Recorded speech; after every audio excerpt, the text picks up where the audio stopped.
Hi, this is Sarah from bipolarlives.com. This presentation on childhood symptoms of bipolar is another entry for our 2009 Scholarship Award, and I'm putting it online because it deals with such a controversial issue. I hope that it'll generate a lot of comments and discussion. I think it's important to let you know up front that although we do deal with childhood bipolar on the Bipolar Lives website, it is not a major focus.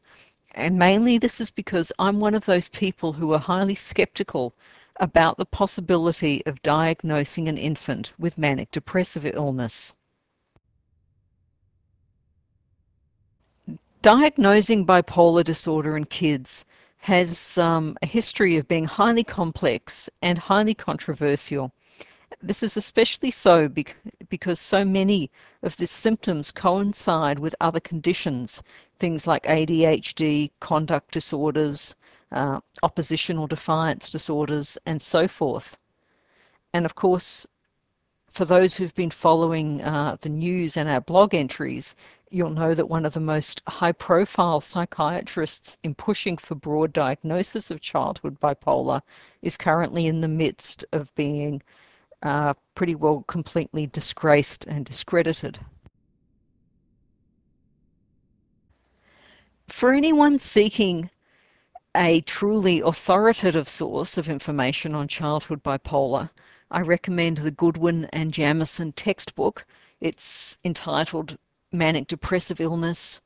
The subtitle is Bipolar Disorders and Recurrent Depression, and it's the second edition by Oxford University Press, dated 2007.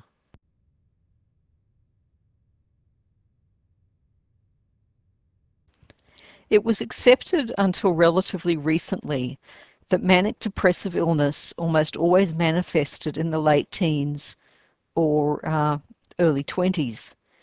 And looking at this slide, I have to say I'm much more comfortable in saying, yes, this is starting to look like bipolar.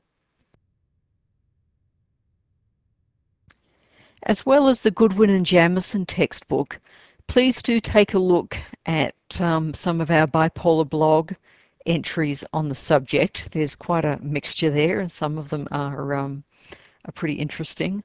In particular, I recommend one dated October 11, 2008, and it's entitled Recognizing Grandiose Behavior in Kids is Key to Reliable Bipolar Diagnosis. To my mind, this is one of the most insightful nuggets that I've come across in researching childhood bipolar. In closing, I'd like to say that I agree with the Goodwin and Jamieson conclusions.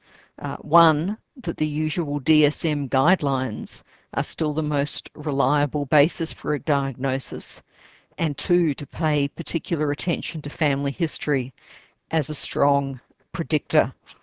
And of course, I'd also like to thank